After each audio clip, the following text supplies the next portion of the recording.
This one's a very small hatch to get in. All in. Made that look easy. Yep. First engine. And this is a fuel pump. I've got that hooked on a relay. There we go.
The M5 came out at about April 1942 where it went into production. So they built roughly about 2,074 of this particular model before they went to the A1 with the slightly different turret. This is where we saw a change in hull design from the M3. So instead of having that step front, now we have a slope front.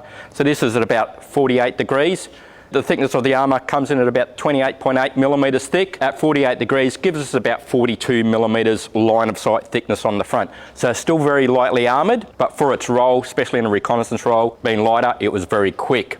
Have the driver on this side. He also has a windshield, two little sockets here. They're welded in at the moment, but these were an emergency vision port. So if their periscopes get taken out by fragmentation or fire, they can generally pop these out and they can use their Mark 1 eyeball to actually see where they're going. It's not till we get to the M5A1 where the turret changes. We've got an elongated bustle and a cover for the 30 caliber as well. 37mm gun, so even by 1942 this gun was pretty much obsolete. But when we get into, say, the Southwest Pacific area of operations, the 37mm along with the British 2-pounder could still sort of take on the Japanese. Secondary armament, we've got the M1919 A5 machine gun. A primary difference between these two 30 caliber machine guns, being the A4 and the A5, was when they put the A4 in that gun mount that they found that the gunner couldn't cock the weapon.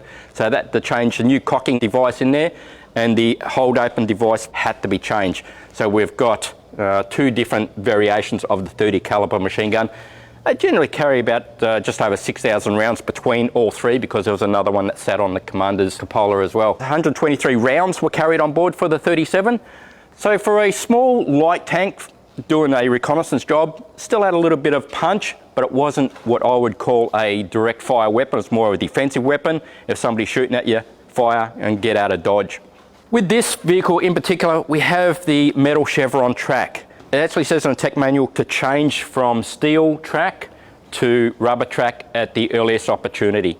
Obviously with rubber track, it gives you that longevity, a little bit quieter as well. Even though steel track is cheaper to produce, it was in the tech manual to change these tracks. This one, when we change the whole design, we go to fully welding. And this is carried all the way along. As we see here, this raised portion here, because this had the twin V8 Cadillac engines, between them gives you at 220 horsepower. So this was raised to allow for room for those engines. As we've seen now, Ryan's put the twin 350 Chevs in there. So we've gone from about 220 horsepower in the original configuration to about 666 horsepower between the two engines. These ones were the first to come out with the automatic gearbox as well, along with the Chaffee. So with the automatic gearbox, the driver training requirement actually went down, so it didn't take as long to train the drivers. On the back of the vehicle, with every tank, you generally have Pioneer tools. The most important one, our track adjusting tool, used in conjunction with our track adjusters here. So you undo the nut and you can use the track adjusting tools and you can wind it in and out. In the tech manual, it says that the track sag between the first and second guide rollers should be about 3/4 of an inch, about 19 mil, to be at its correct tension.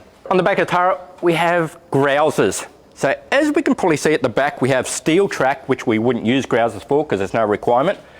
But on the side here, we do have the rubber track. Now those grousers actually fit in the pins just in here. So it gives you extra traction when going through mud, snow, ice, and that sort of thing.